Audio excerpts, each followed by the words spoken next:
You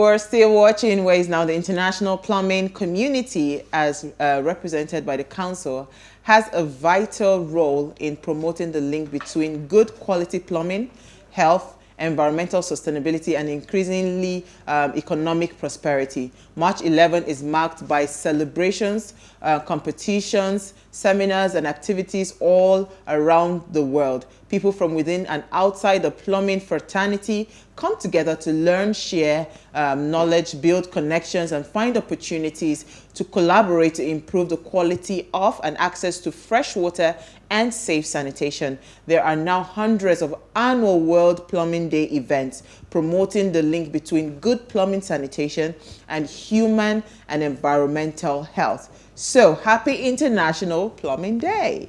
Yay, there are some things you cannot do without in your life. you know how when you get to a certain age, you now realize that it is the things that you list, you pay attention to the list. They're very important. Make you no go toilet, you'll be all right. Actually, artisans are very important. Very important. From plumbers to carpenters to who else again? All of them. Well, they're all. Is it the vulcanizer? They're all important. I just wish we would have, like really standardized, educated artisans. Well, I think in pockets, yes. So there's a technical school that the Lagos State government even runs. Oh, okay. Some pockets of bodies are coming together to train. So you see now, have you not seen the lady that plaster POP plastering? She went to learn it professionally. There's also a lady that does bricklaying, right? So there are a lot of people now going into the artisan profession with intention to actually change the face of that profession. So it's getting better. Yeah, it's getting. We're seeing more educated people going into those sectors, and if we see more of those, it would actually impact on the whole greatly holistic. Yes, on the whole artisan what's it called community. Yes, yeah. Okay. Yeah. So well, we pray so. Yeah. So International Plumbing Day. Please, we love you, our plumbers. But when we call you, answer us on time. Yeah, there are some, eh? They'll say, Madam, I'm coming. The next 2 hours. There's Isa, where are you? Accountability, nothing at if all. Isa is watching this now, he will say, Madam, don't come. Isa, where are you? In fact, I have how many plumbers? They have Mishak, I have Organ, I have one more. I've been calling them because I'm doing a project in the house. I don't call tire. In fact, it's tomorrow I want to battle it out with them because they're supposed to fix the toilets and all those things. No, you can't find them. You know what? So let me start with Valero. What did you find for us in the news? Okay, so amidst the craziness going on in Nigeria, I mean, people with vehicles have been suffering and going through the whole fuel scarcity. And right now, airfare hikes imminently in Nigeria as aviation fuel prices skyrockets. People that have traveled, maybe at the end of the day, they will use the road or they will trek back to their town because now the price of fuel has actually gone up. So amid speculation that aviation fuel price in Nigeria could soon skyrocket to $1.68, which is equivalent to 7 naira per liter. Stakeholders have been warned to brace themselves for an inevitable hike in airfares. Business Insider Africa understands that aviation fuel price in Nigeria has raised from 46 cents, which is approximately 190 naira in January this year, to as high as $1.04, which is approximately 607 naira as of Tuesday, March 8, 2022. Local airlines have already responded to this by hiking their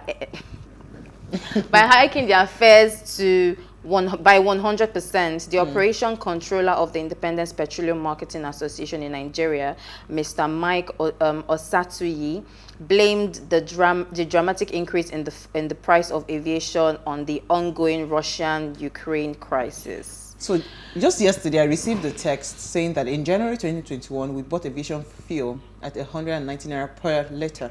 At the end of the year, we were paying 360 naira per liter. Wow. Almost double, right? At the end of February 2022, just over a week ago, it was 415 naira. This is... Yesterday, which was, I got this message, I think yesterday. Yes. Yesterday, it was 445, between 445 to 460. Today, it's at 579 to per liter in Lagos, 599 in Abuja, and 609 in Kano. This is right? Crazy. So it is inevitable. And now, I mean, they're saying now that Yeah. it's going to go to 700 naira very soon. Oh yes. Like, what's going on? Did you see what happened with the diesel as well? Oh, the goodness cost of me. diesel.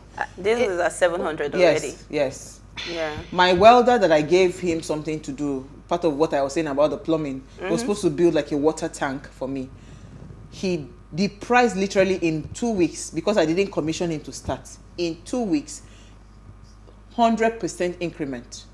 It was, let's say it was 20,000. Now it's 40.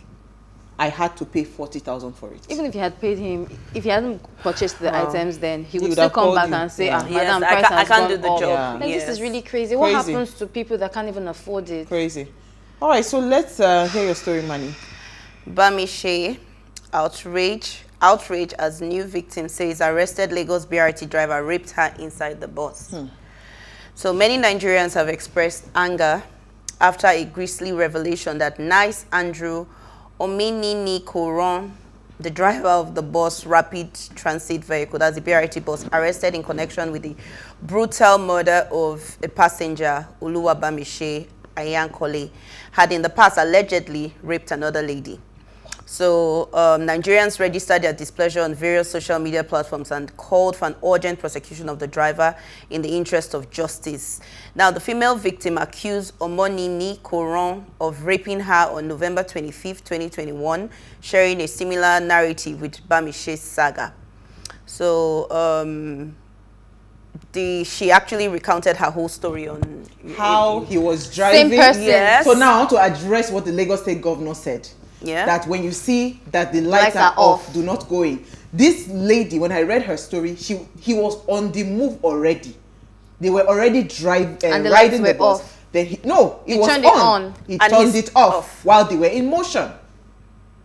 While they were in So motion. it's not as so it's not if even as she if saw that she it saw was- a bus and that then she got in. was not lit up. So I think the case of Bamishe was a case of rape gone bad. Because Yes. you remember the guest we had on Wednesday, Dixon Yes, Dixon. Osaji, when he was talking about that it is possible that that guy, Bamishe's case was never the first. Yes, Do you understand? It was probably not the did- first. Oh, it yes. was not the first time to- somebody actually took time to video it. So the other cases will just be cases of missing people. Or they just raped them. Because I don't think he intended to kill her.